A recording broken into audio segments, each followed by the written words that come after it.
went on my first motocamping trip a couple of weekends ago, and I thought it would be interesting to show you guys all the stuff I brought with me, stuff I loved, stuff I didn't like so much, and maybe some things that I wish I brought or didn't bring. One of the main things about motorcycle travelling is you want to pack as light as possible. You don't have loads of space to use like if you were in a car.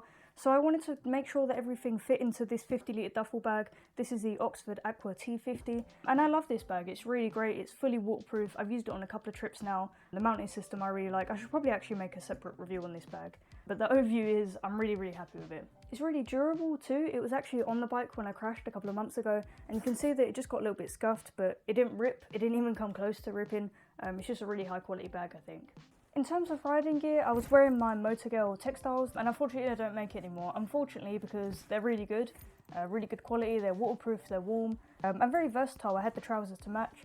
I used my Scorpion helmet. This does have a bit of damage on it, so I do need to replace it, but because it was already set up with my center and everything, I just used this for this trip. You might not be surprised if you follow the channel that I do use my protective gloves now. These are the Racer High Racer gloves. They're actually the ladies specific version, and I really love them, especially now that they're broken in. They're very comfortable, just all round great gloves. Underneath my textiles, I usually just wear a set of sports clothes. These are just some running leggings and a t-shirt. These also double up as camp clothes, so you have to pack a little bit less clothes because these you can use them for multiple purposes. And finally, my boots, I'm really unimpressed with. I think these are actually fake. I bought these at the Motorcycle Live Show in Birmingham in December. It's now September and about 4,000 miles later, and you can see they've already started to fall apart at the toe. The sole's completely gone. They don't have any CE markings inside the boot, so I think these are just knockoffs basically. I'm really disappointed because I paid about £60 for them, so they weren't exactly cheap, but yeah, I know for next time I'm not going to buy anything at a show anymore. In addition to riding gear, I also brought some camp clothes with me. I brought an old pair of Vans. I've had these for so long and they've actually got a hole in them somewhere. But I wrap these in a plastic bag so that when they get muddy, I don't have to put them in with all of my clean stuff. And then for sleeping in, nighttime, relaxing in, I brought a thermal long sleeve top and some thermal leggings. These are actually only from Primark and they're really nice. They're kind of furry on the inside and it makes them really warm. I also wear these under my riding gear in the winter to keep myself warm. I also brought some socks with me. I can't remember how many, I think 2 or 3 pairs. Some of these kind of wool thick socks to sleep in. These are actually really nice, and then just some normal cotton socks. Next up, we'll talk sleeping gear. This is my sleeping bag. It's the OEX Leviathan. I actually bought this for a hiking trip I planned on doing. I wanted to go to Everest Base Camp in 2020, but there was some kind of significant world event that cancelled that. So that's why I have quite a high-end sleeping bag, because that was obviously going to be quite a cold trip. I think I paid about £100 for it. It's about £150, but I had a couple of discount codes. I think it was on Black Friday deal or something. I stacked up a bunch of discounts. I managed to get it for quite cheap, so that was good. It packs down probably to about half the size of this. This is a down sleeping bag, so you don't want to store it in its compressed state. But when you're using it to travel, of course you can compress it, and yeah, it's about half the size. When you're at home, you want to hang it out if you can, but I don't really have the space to, so I just leave it in this kind of mesh bag so it can breathe a little bit. In terms of temperature rating, it reckons you'll be warm down to about -9, and you can use it kind of down to about -16 degrees Celsius. I'm not sure what that is in Fahrenheit, but I'll put it here somewhere. I think that's absolute nonsense, to be honest. I reckon you can use it down to about 0 degrees Celsius. I used this in +10 degrees, and I was a little bit chilly. Not so much in the sleeping bag, but my feet were a bit cold, my face was a little bit cold. This is why these ratings don't really mean anything, because it just depends on your whole sleep system, what base layers you're wearing, whether you've got a hot water bottle inside the sleeping bag. That's obviously going to make a big difference. I'm quite a cold person anyway, so yeah. I think -9 is not even generous. I think it's just a straight up lie. I reckon down to about 0, this would be quite a nice sleeping bag. My tent, maybe you can tell by the size of it, it's really nothing fancy. It doesn't pack down small, it wasn't expensive. I think it was about £35. I don't even know the name of it, it's just a 2-man tent from Decathlon. And it actually did a really good job. It kept me dry, it rained a little bit on the first night, wasn't expecting it to. And yet it didn't leak. I didn't wake up to loads of condensation inside the tent. Some tents have that problem, and it's kind of annoying because even if it doesn't rain, all your stuff inside the tent, including yourself, still gets soaked. So it can be really unpleasant.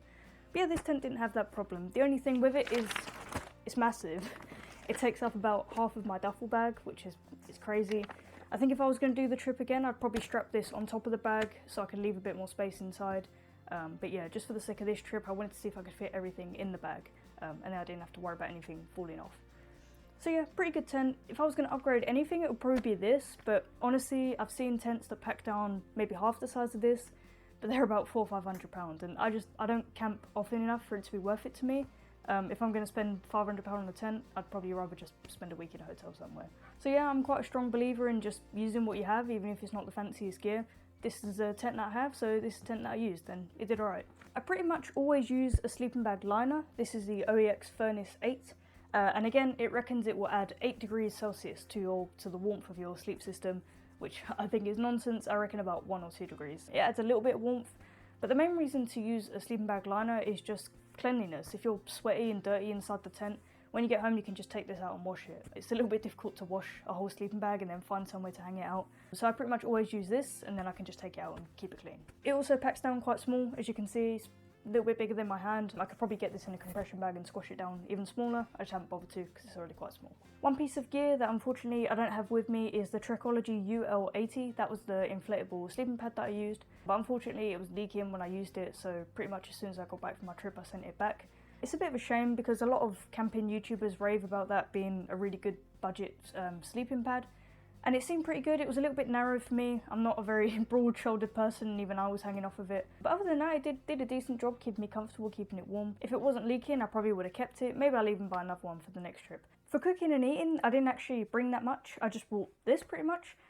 This is a half-litre thermos. Obviously it had a lid on it at the time, but it's in a cupboard somewhere. And I just use this basically to keep my water cold. You can also put hot water in it and make tea and stuff. I think it's really handy. The only thing is, especially once it's full, it's a little bit heavy. Obviously it's metal, so you can't compress it down like a plastic bottle. The other thing was my mess tins, and I have a knife, fork, spoon set in there as well. This is actually really cool because on there it's got a bottle opener and a tin opener and some kind of blade and stuff. So yeah, it's actually really handy. It's like an all-in-one eating set thing. I brought a couple of packets of food with me and I just shoved them inside here. That's a really good tip because you can use the space inside your mess tins, and it also just stops everything rattling around. So I had a few packets of food shoved in here, which I've obviously eaten since. I don't have a stove. I don't own a stove. I was camping with a friend and she had one, so we just shared one, which was really handy. If you're going with someone, you can kind of split the gear that way. Some miscellaneous things I brought with me. My Oxford duffel bag attaches to the bike with 4 of these double D-ring straps, but I did bring a spare pair of rock straps. If you haven't used rock straps yet and you're still using bungee cords, definitely get a pair. They're a little bit expensive. They're about £15 for the pair, but they're so worth it. They're really secure. They're just perfect. I really recommend getting some rock straps. I actually thought I lost these recently and I was gutted. Not because I'd have to buy another pair, but just because they're so handy. But it's always useful to bring spare straps. One of yours might break, you might buy something that you want to strap on the bag. Maybe when you're at home you pack everything really efficiently, and when you get to camp it doesn't quite go back in the bag the same way, so you have to pack stuff on top. It's just useful to have spare straps. They always come in handy and they take up no space. This is my first aid kit. It's just in a Ziploc bag. I've got some trauma shears, I've got a bandage, just some bike cream, some plasters, some kind of everyday stuff. Luckily I didn't have to use it. I want to find somewhere a little bit better to mount it on the bike, somewhere a bit more accessible, because it being shoved in the bottom of the duffel bag is not handy if somebody had an accident. So maybe I'll just get a tiny little tank bag or something just so I can quickly grab it, or someone can quickly grab it and use it on me if they need. A small microfiber towel. I didn't end up using it, but it's nice if you want to have a shower, and as you can see it packs down to nothing and it weighs nothing. And this huge thing, this is ridiculous, but I'll show you what it is. It's a cordless tyre inflator, and that's the battery for it. This is huge. Where I park the bike at home, I don't have access to mains, and I don't have the 12-volt socket on my bike, so I can't use that kind of charger. So I bought this cordless reusable type, but really this is meant for kind of using in the garage. As you can see, it's quite big, it's quite heavy. You can get much smaller ones, but again, I think just use what you have. This is what I had at home, so this is what I brought with me. And of course, the reason I carry a tyre pump is in case I get a puncture. I have a tiny little puncture repair kit that just lives under the seat of my bike permanently, but it doesn't come with any way of re-inflating the tyre. And I don't like those little CO2 canisters. I just think they're really wasteful and they hardly put any air into the tyre. So I like to use something that can actually inflate the tyre to the proper pressure. Electronics, this is quite a fun one. I brought a few things with me. Of course, I have the YouTube channel, so I brought some filmmaking gear with me. Not a lot though, but this is going to vary from person to person just depending on what you need and what you use. So I brought my tripod with me, which of course I'm using at the minute, so I can't show you, but it fits into this bag. And in here I also had my microphone, which I'm also using at the minute. My tripod, I actually only used it once to get that shot of me setting up the tent, but I knew that I wanted to film me setting up the tent, so I brought it with me. It's probably one area where it's kind of a luxury. I didn't have to bring it, and if I was really struggling for space, I would have just taken it out. For navigation, I had my Garmin Zumo XT. This is really expensive, but it's really good. It's waterproof, shockproof. The Garmin Basecamp software, once you're used to it, is really nice for planning routes. I love it. It's hardwired to my bike as well, so it always stays charged. brought a battery pack with me. This is an Anker one. I actually borrowed this off my brother for the weekend. I think this is about 20,000 milliamp hours, so it will charge all of my devices loads of time. It also has a couple of USB ports, so you can charge, for example, your phone and your camera at the same time. My GoPro, which again, of course I'm using it at the minute, so I can't show you that. And then I just had two of these USB to USB-C cables. My GoPro and my phone both charge with USB-C, so I can use the same connection to charge both, which is handy. I did also bring my phone and my earphones with me. I pretty much bring these everywhere. I didn't actually end up using the earphones that much because I was mostly just chatting to my friend. And that was pretty much everything I brought with me. It was mostly just essentials. I didn't have loads of space for luxuries. There were a few things that I wish I could have brought with me, and if I'm doing my next trip I probably will. One of those was some sauce for the food, because a lot of the food I brought with me was quite dry, so just like a little pot of sauce or something would have been nice. A cover for the bike would have been really nice, just to protect it from kind of rain and condensation and stuff. The bike did survive, it was fine, but I think next time I would look into getting...